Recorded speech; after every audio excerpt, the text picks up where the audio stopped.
kita masuk ke surfaktan. Ya, surfaktan itu apa? Surfaktan itu oke, ya sebelum masuk ya pengertian sebelum surfaktan bahwa di sini ketika teman-teman memiliki suatu cairan ya, kita memiliki suatu molekul dan ion tertentu atau zat tertentu ya, kita dispersikan ke dalam suatu cairan. Lihat yang kotak bawah ini ya. Maka secara umum selain oke, bentar.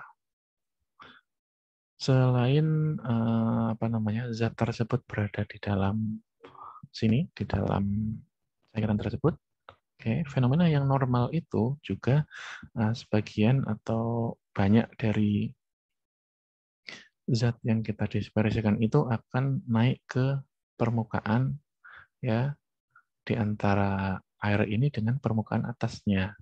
Baik ini merupakan suatu gas atau oil. Oil itu minyak gitu ya. Antara air dengan minyak atau air dengan gas. Nah, fenomena inilah yang terjadi pada antarmuka suatu cairan. Ya, akibatnya molekul atau ion itu banyak terkonsentrasi di daerah sini, daerah antarmuka ini. Nah, lalu kita manfaatkan fenomena ini dengan cara menambahkan surfaktan ke dalam sistem tersebut, gitu ya. Nah, ini adsorpsi dan absorpsi itu sudah kita bahas ya perbedaannya tadi. Lalu fenomena ini ya, ini juga sudah kita, bukan sudah ya, yang sedang kita bahas ya, fenomena ini masuk dalam kategori adsorpsi antarmuka, cair dengan gas, bisa juga cair dengan cair atau cair dengan padatan ya, cairan ini karena memposisikan diri suatu solut tadi ke permukaan. Kayak selanjutnya, oleh karena itulah kita bisa manfaatkan sifat ini dengan cara menurunkan tegangan permukaan yang didapatkan atau yang dimiliki oleh suatu cairan tersebut yang kontak dengan permukaan lain. Nah, kita lakukan pengembangan tersebut dengan cara menggunakan suatu bahan yang kita sebut dengan surfaktan. Lalu sebetulnya apa sih surfaktan itu? Maka surfaktan secara definisi adalah atau disebut dengan surface active agent atau agen aktif permukaan ya, adalah suatu substansi ya atau biasa disebut dengan suatu deterjen ya, yang ketika kita berikan ke dalam suatu liquid atau cairan, maka substansi ini atau zat ini atau si surfaktan ini itu dapat mempengaruhi surface tension atau tegangan permukaan yang dimiliki liquid tersebut, yaitu dengan cara menurunkan tekanan permukaannya. Ya, yang hal ini berpengaruh terhadap meningkatnya spreading dan wetting properties dari liquid tersebut. Wetting properties itu pembasahan ya, spreading itu penyebaran. Gitu. Jadi semakin bisa menyebar atau semakin bisa membasahi. Ya, jadi semakin ke arah seperti ini yang kiri ya, yang ini. Nah, kanan itu yang tanpa surfaktan, yang kiri itu yang dengan surfaktan. Nah, inilah apa namanya definisi dari surfaktan. Nah, seperti ini ya, maksudnya adalah kita tambahkan suatu surfaktan ke dalam cairan yang kurang membasahi, maka cairan tersebut bisa membasahi dengan baik, yaitu penurunan sudut kontak tersebut tadi ya, kontak angle. Maka yang harus teman-teman ketahui bahwa ketika kita bicara mengenai surfaktan, maka surfaktan itu ya yang paling banyak, paling umum kita bahas itu merupakan suatu senyawa amfifilik yang terdiri atas suatu bagian yang sifatnya hidrofilik dan satu bagian yang sifatnya hidrofobik dan bergabung menjadi satu kesatuan. Seperti ini ya.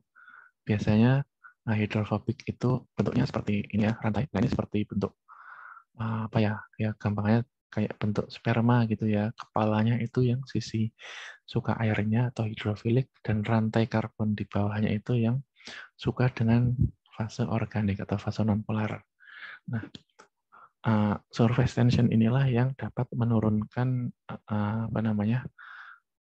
Mohon maaf, surfaktan inilah yang dapat menurunkan suatu tegangan permukaan yang dimiliki oleh suatu zat cair tadi ya. Kalau kita lihat yang kiri itu tanpa surfaktan, kalau yang kanan itu dengan surfaktan ya. Pada permukaan ini ya, kita ambil contoh air lah ya. Air ini bagian yang hidrofilik itu akan berikatan dengan surfaktan bagian hidrofilik ya, dengan air ini akan mengurangi gaya kohesi yang ada ya, sehingga antara kohesi dengan adhesi itu ketimpangannya berkurang, tidak terlalu jauh. Nah, analogi sederhananya seperti ini. Surface tension ya, kita ambil kata tension ya. Lalu tegangan, dan tension itu artinya tegangan, dan tegangan itu kita ambil dari kata tegang ya. Nah, tegangan tinggi ya itu atau egonya atau emosinya sedang tinggi ya, teman-teman yang lagi emosi itu pada saat itu sulit untuk berbaur dengan yang lain, sedangkan yang tegangannya rendah atau yang waktu itu emosinya lagi rendah atau stabil-stabil aja, enak, supel, nah itu mudah untuk berbaur dengan yang lain. Nah, artinya di sini surfaktan itu menurunkan tegangan permukaan ya. Jadi ibaratkan surfaktan itu ya seperti mediator ya, kalau terjadi dua pihak yang saling saling bermasalah. Nah, ini di tengah-tengah, penengah pendamaian antara yang sayap kanan dan sayap kiri, maka surfaktan ada di tengah-tengah untuk menjembatani antara keduanya. Dan oleh karena itu surfaktan ini bisa menyebabkan kedua hal yang harusnya tidak bercampur ini menjadi bisa bercampur. Nah, inilah yang kita sebut dengan surfaktan. Ya, dengan cara menurunkan tekanan permukaan ini sehingga meningkatkan pembasahannya atau menjadikan dia saling bercampur. Nah, seperti tadi yang kita bahas bahwa dalam surfaktan itu ada sisi hidrofilik dan hidrofobik. Ya, maka ketika berada pada suatu permukaan, ya, yang sifatnya hidrofilik akan berada di bawah, kemudian yang sifatnya hidrofobik akan lebih condong berada di atas. Di bawah itu maksudnya berkontak dengan air ya. Sama ketika kita memiliki dua cairan, maka surfaktan ini akan memposisikan diri. Bagian yang sifatnya hidrofilik akan mengarah ke air dan yang sifatnya hidrofobik mengarah ke yang nonpolar.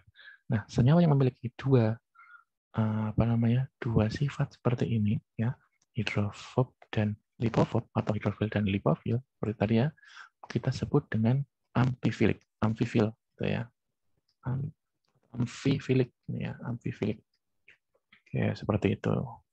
Ya, itulah surfaktan. Nah, teman-teman nanti lebih dalam lagi akan membahas di formulasi ya dengan Bune atau yang lain.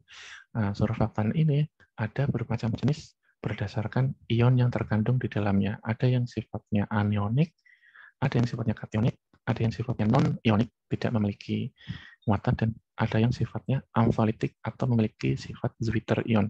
Dia bisa berbentuk positif, bisa berbentuk negatif. Nah, ketika nanti teman-teman membahas pada suspensi dan emulsi ya, surfaktan yang kita bahas pada sediaan suspensi itu ya, itu salah satu suspending agent ya, itu merupakan surfaktan yang dibalik ini ya. Sedangkan yang emulsifying agent ya, atau ada kedua sediaan ini, surfaktan juga memiliki peran gitu ya. Ini salah, ini kebalik maksudnya kayak gini. Nah, kayak gini panahnya ya. Oke, jadi bukan berarti pada suspensi kita sebut dengan suspending agent, tapi kebalikannya ya, nanti kita bahas mengenai suspending agent dan emulsifying agent yang surfaktan itu ada dalam salah satu dari suspending agent atau emulsifying agent itu. Gitu ya. Oke, misal kita bahas nanti di colloid ya. Nah, contohnya adalah seperti ini.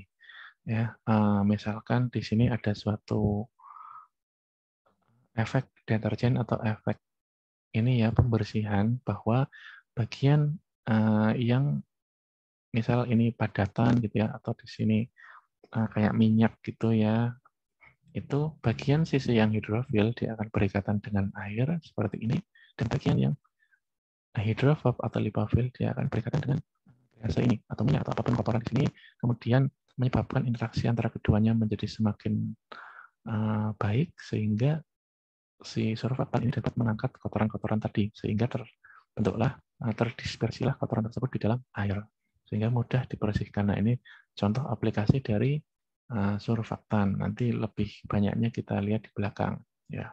Jadi pada intinya teman-teman harus ketahui itu seperti ini. Ini paling penting ya. Surfaktan itu seperti ini. Ada sisi hidrofiliknya dan ada sisi hidrofobiknya. Ini harus diingat-ingat terus, dan yang ini juga harus diingat-ingat terus ya. Kalau surfaktan merupakan suatu penengah dari dua fase yang tidak saling campur. Oke, lalu kita lanjut di sifat listrik antarmuka yang video selanjutnya.